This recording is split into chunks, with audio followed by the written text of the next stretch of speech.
to the True North podcast, where we help you with your path forward. I'm Mark Davis, and I'm fortunate to be the Chief Operating Officer of a multi-billion-dollar electric utility. I'm Frank Griffin, Dr. Frank Griffin.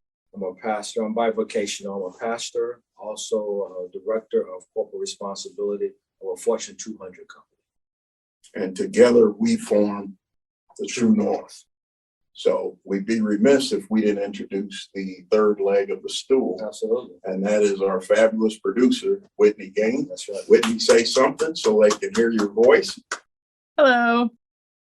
Modest. Yes. Very modest. But good at what she does. Absolutely. Yeah. And we might talk about that as well. Absolutely.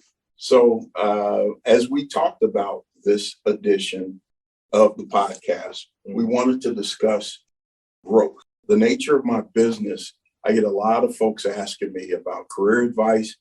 In this season of life I'm in, they ask me about personal advice as well. Being a married father, grandfather of 3 now, they ask a lot of things that underneath what they're asking is they're looking to grow as an individual. Sometimes they don't know why, sometimes they don't know where, and oftentimes they don't know how. So in this session today, Frank and I talked about, let's talk about growth. And you have a phrase you like to use for growth. I do. That phrase is, why does the rich get richer? That could be a very provocative, controversial discussion, but there is a parable in the Bible that does a fabulous job of breaking this story down. So I just want to share it. And I'm going to be paraphrasing this story to make it more relevant for today. But it was a business owner. It's a business owner who was about ready to take an international trip, do some traveling. So this business owner called 3 of his employees, and he gave each one of those 3 employees a certain amount of business to be responsible for. Employee number 1, he gave 5 segments of the business to be responsible for. Employee number 2, he gave 2 segments of business to be responsible for. And employee number 1, he gave only 1 segment of business to be responsible for. So it's a very interesting story. But what's fascinating about this story is at that point, the story says something very profound, and it actually brings up point number 1, Mark, that we want to talk about today. Right? The business owner, the story said that the business owner gave each employee according to the ability they had to handle the responsibility. Fascinating. That's a very normal and practical application. Absolutely. Business happens every day. It has to happen. And there's a saying that I like to use now is certain people with skills like that are part of the STP. Same 3 people. A lot of folks on the outside looking in wonder why they're not in. And I think as you continue on, we'll demonstrate exactly and clarify why. And it's a saying that I've heard, and I find it to be true: busy people stay busy, because those busy people get things done, and you continue to use the same 3 people over and over, right? Would you trust your business, that amount of business, to somebody you're a little iffy on? No. Somebody that was mediocre? No. I doubt it. No. So this parable, this story was very clear that the business owner was allocating responsibility according to their ability to handle the responsibility, right? So point number 1 that we want to emphasize is invest in yourself, right? You want to invest to improve your abilities, right? So you will be the person that people trust to give more responsibility to. People of power and influence will only invest into you according to your ability to handle that responsibility. So if you want the opportunity to handle more responsibility, the opportunity for growth, then you need to first invest in yourself. If I could add a little bit to that, Frank, one of the things that I see in folks that come to me for advice on interview prep, they're high energy, they're after it. I mean, they're really go-getters. And what I find is the higher the person they're prepping with, in this case, somebody at my level, it would be they have the gift for gab, but they don't realize the farther you move up the greater your BS detector. Mm-hmm. I don't know if it's okay for us to use BS on a podcast, but we're using it. So I can hear through what they're saying. And it's very easy for me to ask a couple of questions that will expose them. So what have you done? What have you accomplished? Right. You'd be surprised. Comes back pretty light. I was part of. Well, you could be one of 18 people on a team. Right. Well, what was your impact? Your contribution. Yeah. Yeah. So that's one example. Here's another one I find many people fail at. I'll ask them, who are you? Tell me who you are. And what do you think they do? The first thing they do is read their resume. I'll stop them and say, no, I read your resume. I can read.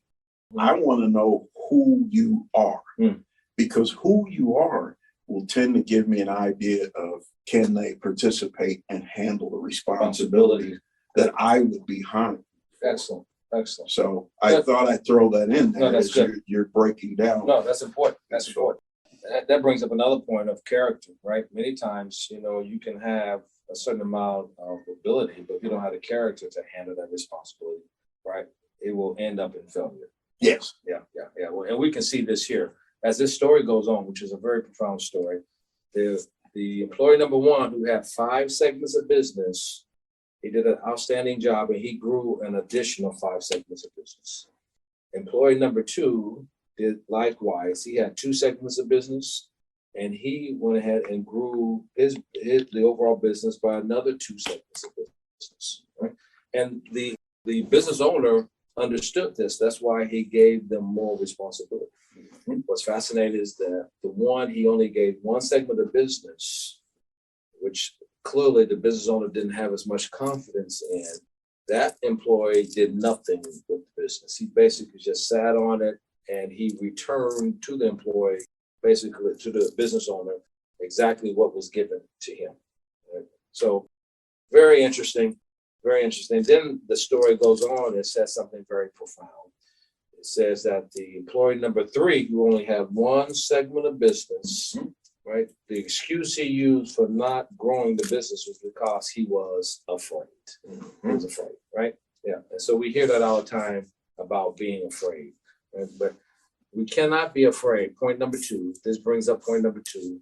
Don't be afraid to use what you have. If you have the ability, if you have gifts, if you've invested in yourself, the next step is you have to be courageous enough to invest in using what you have. Get out of the boat, take a chance, be risky, to believe in your capability, right?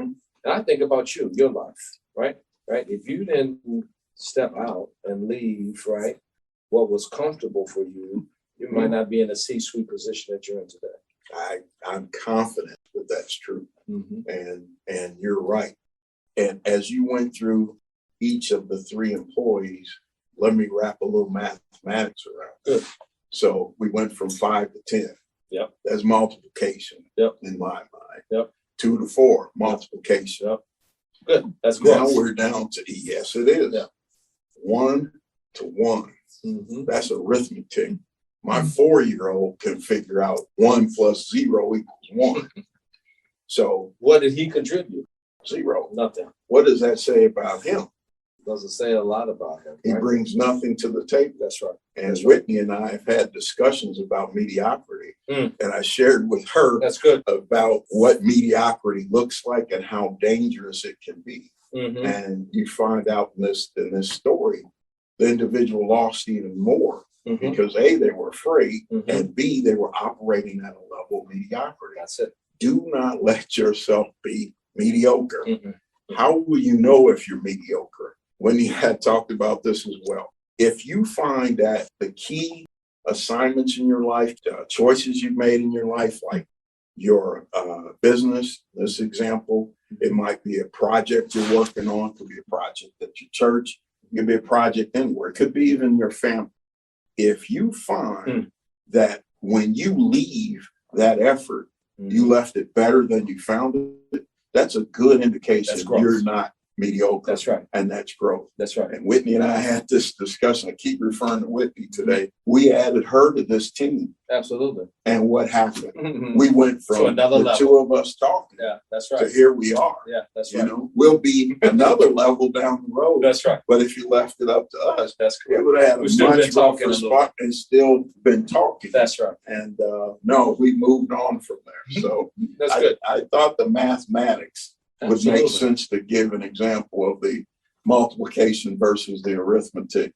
People of power influence are going to be looking for multiplication. It's business. There is business. They're investing in you because they expect you to give a return on investment. Absolutely. Yeah. But not only people of power influence in a corporate standpoint, but even, Mark and I, you and I were talking about families. Yes. Right? Yes. Talk a little bit about that. Yeah. Well, you look at, I talk to a lot of young men, so I'm around a lot of young men. I'll talk to them about a relationship. So they, meet a young lady and they hit it off and they start a relationship. If she's doing well before they get together, and where there's obviously where this is going, and she's doing the same after they get together, we're back to that same arithmetic. And I challenge them, what did you bring to the table? And as a young man, if you're not bringing anything to the table, I don't want to say you're failing, but you fill in the blank. Yeah. So that's one. So you also, as a father, as an example, is your family growing? Good. Are you in the same place you were 5 years ago? Good. Excellent. Have you thought anymore? Have your kids grown anymore? Understand. Have you put them in the best position you possibly could? If the answer to those is no, that's not good either. I agree. I'll use myself as an example. If I'm in the same place a year from now, I'm not a happy camper. And I've learned years ago, take my vision, write it down, and then act on it. Don't just talk about it. I'm around a lot of folks that can talk well, but they can't produce. They can't show the results. Write it down, work the plan, execute it, and come back and see how it turns out. Yeah. If I win or lose, it's beside the point. I at least gave it a good shot. Man, this story, this opens up so many other categories for us to scratch on, right? Yes. We can only scratch on. But what resonates with me is vision, right? I always challenge our young men and our young ladies, you need to have a vision for your family. Yes, you do. Right? And I spend a lot of time with your kids. I love your kids, like my kids. But they always talking about your dad always had a vision for our lives. That's why we need to have a vision for our lives, right? So, you put that in them, and you need to. As parents, you need to have a vision. You need to think beyond, in many cases, your reach, right? Because or you're limiting yourself, right? And what happened with this employee number 3, he didn't have a vision. No. He had that segment of business, and he said, because I'm afraid to take a chance, right? I'm going to stay in the boat. I'm not going to be risky. I'll just give him back what he gave me. That's not acceptable. That's not acceptable, right? Maybe when you're a kid and somebody give you a candy bar to hold it, they want that candy bar back. That's fine. But in business, that don't work. It doesn't. And actually, as leading a family, it doesn't work. It don't work. As a member of a family, that's right. Husband, wife, what have you, either partner, you have to grow. You're going to grow. One way or another. So that's the growth component added to the story. Yep. So if you don't have a plan for growth for your family, for your life, we can tell you from life experience, you're going to run into trouble. You're going to regress. If you're thank you. If you're not growing, you're regressing. Yeah, and because the world is progressing. Absolutely. Absolutely. Inflation. Oh man. Life inflation. Absolutely. Life inflation. It's not just economics, but it's life itself. Yeah. Right? So you have to keep up. And you don't want your kids, if you're the parent, to be left behind. No. I'd feel some kind of way if my kids couldn't go to private school and they needed to go to private school. Yeah. And as a parent, I moved from the top. Well, I may have been top of the food chain before I was a parent, but when I became a parent, bottom of the food chain. Right. As soon as I found my partner, I'm bottom of the food chain. Their priorities are more responsible. Absolutely. That's going to have to be a podcast. Yeah, it will be. Yeah. That's so very important. All of this is relating to growth. Absolutely. Because we're talking about those things that move you from one point to another. Oh, Absolutely. And when you're in this place of service, you always should be at the bottom. Yeah. I'm accountable, or I serve roughly half of our company's business. Mm-hmm. And I've gotten good feedback from employees that will say, you saw me at the store and you said we work together. Right. Not, Right. Yeah, and that you're the chief John operating works for me. officer. Right. John works, and it's like, that's neat that you say that. Well, I had to grow. I had to grow as an individual, recognize that, my position comes with certain responsibilities. Absolutely. They don't serve me. It's the other way around. That's exactly right. That's why the business is successful. That's exactly. Absolutely. The one feeding many. So, yeah. But I'll turn it back to you. No, this story, just to recap a little bit and talk about our third and final point, right? You want to, point number one, invest in yourself. Very important, invest in yourself. Number two, take a risk. If you've invested in yourself, then it makes no sense to not use that investment, right? Right? Take a risk. The third point is fascinating. So the business owner came back from his travels. He gathered his 3 employees, right? He praised the first 2 employees for giving them 100% return on their investment, right? The numbers. He reprimanded the 3rd employee. Okay, I get that. But the next thing that happened in the story kind of blew my mind, and it took me back a little bit until I really kind of had to reflect on this story. It said that the business owner, he said he took the one segment of business from the guy who did nothing, and he gave it to the guy who already had 10 segments of business, right? So the kind of the social political side of me, like, felt a certain way about that. Sure. Right? Yeah. The rich getting richer. Yeah. But when I thought about it, right, and that's our third point, the rich is getting richer. The reason why the rich is getting richer, because they're more prepared to handle the responsibility. Yes, they Right? are. Yeah. As long as you are capable of handling the responsibility, you will get more responsibility. So really the kind of the moral overall of this story is you want to position yourself to be able to handle more responsibility. You want to invest in yourself. You want to take educated and intelligent risks, right? And you want to be that person that everyone wants on the team, every person of power, influence wants to utilize, right? That people want to invest in you, right? And that's how you grow. What happens is the employee number 1 who had 10 segments of business just kept getting the promotions, kept growing in the company, probably ended up in a C-suite position, similar to you. The guy who had the one segment of business that did nothing with it because he could only handle one segment of business, ended up losing that one, losing that one segment of business. And probably, if we kind of read into a story, probably in this case, as I'm paraphrasing, ended up losing his job. Right? Had nothing. Right. So it's very important that we invest in ourselves, take a risk, right, and try to position yourself for people to invest inside of you. So I'll add to that a little bit, Frank, that the STP that I used earlier, same 3 people. Good. Some of the common characteristics I find with those individuals is what's ahead of them is a bigger draw than what's holding them back. So they're pulled toward what's in front of them, not what's behind them. Not limited by what's pulling on. Exactly. That's good. So in the case of employee 3, safety, hanging on, fear. Employee 1 never even thinks of that. That's why the rearview mirror is this big and the windshield is this big. Absolutely. You shouldn't be looking behind you anyway. Exactly. So if we can give the audience some practical application, you should take some time to think about what your gifts are.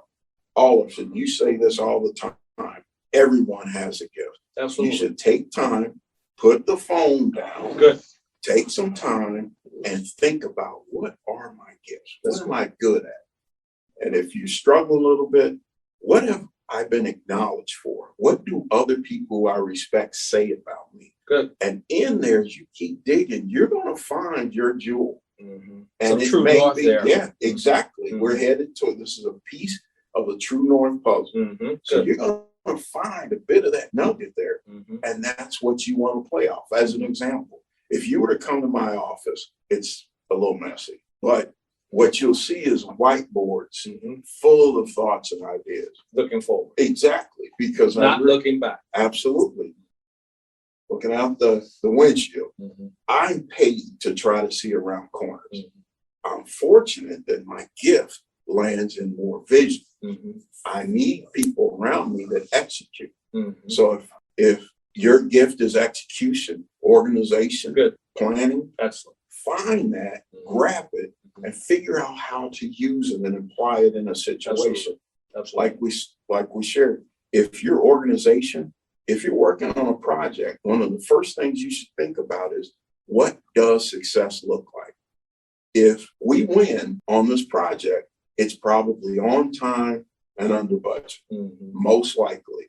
Well, if you know that's your gift, find that and apply it to a particular situation. That's going to start to make you an STP. Absolutely. And after you've done that multiple times, you'll see that. And again, I don't want to pick on Whitney so much in one session, but you know it was coming.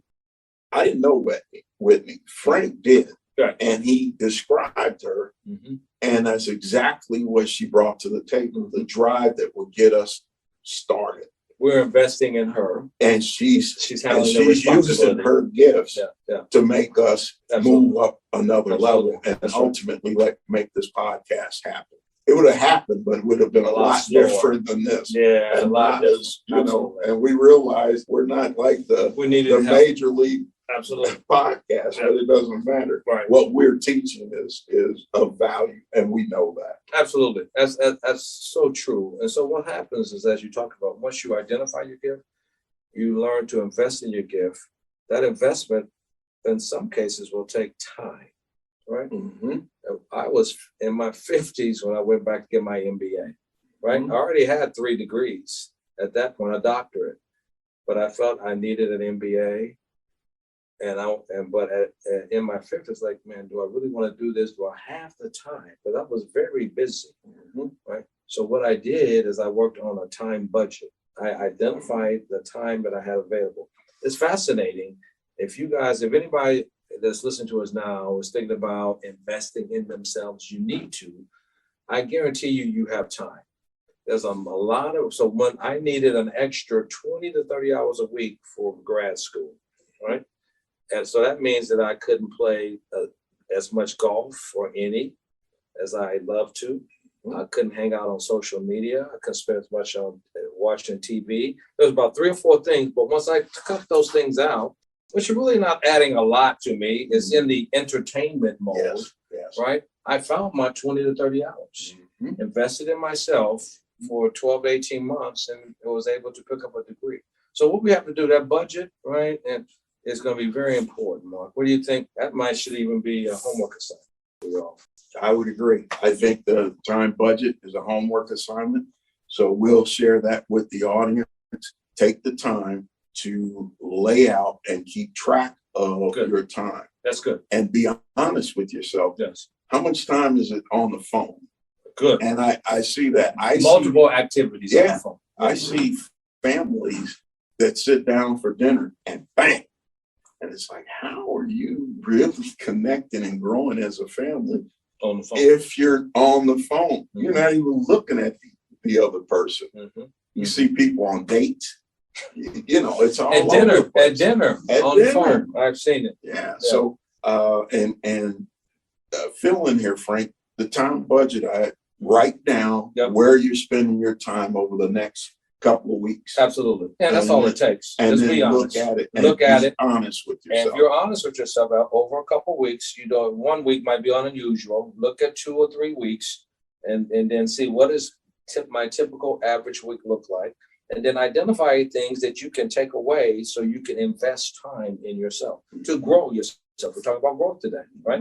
So if you really want to grow, to be that person that all people with power and influence want to invest in, you need to invest in yourself first, right? So if you do that, that would be a very beneficial homework assignment for you, right? Absolutely. And I'll put a 1B on the homework assignment. Take some of that time and think. Good. Think. Good. Think about your gifts. Think about your vision. Think about Good. where it is you expect to be in whatever time period of time. 3, 5, 10 years. Three. Absolutely. If you want to own a home, as an example, you sitting with Mark Davis, what you would hear is, I'm going to own a home. Then I'll say, what does it take for me to get there? So from there, that means I would qualify for a mortgage, which means I would have saved the down payments, which means I would have had to have some level of credit. Absolutely. And then I think about all those things that it takes to get me to where I want to Start go. at the end in mind. Exactly. So with your time budget and the way I think, I would have written those things down and I got to work. Absolutely. And I'd have kept measuring my progress, up, down, doesn't matter. Sure. But I'm moving from here to an intended outcome. Absolutely. So when I own a home, you're there. I'm not surprised. Yeah, absolutely. I knew I would own a home here because I thought like I was here. There's a lot there. I take my mind and I place it to where I want to work be, backwards. and then I work backward to develop that plan. Then I work forward to get to the goal. Excellent. So I know what results look like. Awesome. So 2 things as a takeaway: the time budget, and then within that time budget, take time to think about where you want to be. Where you want to be, what your gift is. Good. Sift through, like we talked about. What am I good at? What do people say about me? Good. What comes easy? And write whatever you do, write it all down. Absolutely. The time budget, the gifts, the goals, write them down. Good. And I think if you do those things, you're going to find that you move forward and you grow. Let me say this. I know we're getting ready to wrap up. So, in the environment we're in today, absolutely, I don't want to discount that there are some social, economical, racial equity issues out there, right, that can hold a minority back, possibly not the majority, right? Yeah. But this story says what holds you back is your ability not investing in yourself, right? Your ability to not take a risk and a chance on yourself, right? And not position yourself where people want to invest in you, right? If you do those 3 things, right, then you will position yourself to be considered part of the rich that's getting richer. Whatever rich means, right? There's different levels, but whatever prosperity means for you, prosperity is growth, right? So that's what we have to do, right? So we want to do that. That's going to be very important. Right? So this is all about growth. We want to kind of share this story with you, right? To kind of show you what we've learned. In some cases, there's things outside of your control. I would say in many, possibly in most cases, they're in your control. Yeah, exactly right. And if I can put an and on that, at some point, you don't necessarily look for those in power.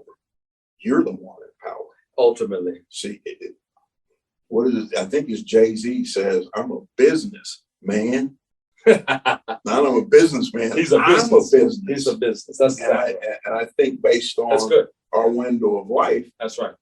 And our experience, it can happen. Yeah, absolutely. At some point, I can sell what gifts that I put together and I've been fortunate to develop. I can sell that on my own. Good. And when we talk about finances, one of these days, I've created my own employee. There you have. That's right. So I've got something that works for me. Yeah, absolutely. We want to share all that. Yeah, sure. We will. Yeah. So we really appreciate the time, guys. Sure we want to talk about today about growth. We put a lot in that, around that, but we really just, if you want to focus on growth, you got to start with investing in yourself, right? Yes, you do. And believe in yourself and take a risk, right? Step out. Be that person that everyone wants to invest in. If you do that, then, you will be considered, you will grow. Yeah, it's just a formula that has to work, right? As part of your time budget, you're taking time to think about your goals and who you are as a person and your gifts. Absolutely. Think about those things and remember this: you can't grow and stay. And when I say stay, I mean stay. I don't mean physically. I mean you can't stay. And if I could throw one little homework assignment in there, it is fill in the blank. I've decided dot, dot, dot. Mhm. Fill that in. Mhm. See what you come up with. Good. Looking forward where you want to be. Whatever I've decided, dot, dot, dot. What are those dots? Mhm. Good. And then work backwards. Yes, you sure hope you can, Mhm. because you'll have a vision. Mhm. You had to say, I've decided to get my doctorate. Correct. I've decided at 50 to get my MBA. Mhm. You had a decision to make and you made it. Mhm. Good. Then you looked at where you were going to be Mhm. and looked at the way to get there. Time, budget, Excellent. etc. Excellent. Excellent. All right. Outstanding. Well, Yeah. thank you guys. Thanks everyone for joining us, and we'll see you down the road. Absolutely.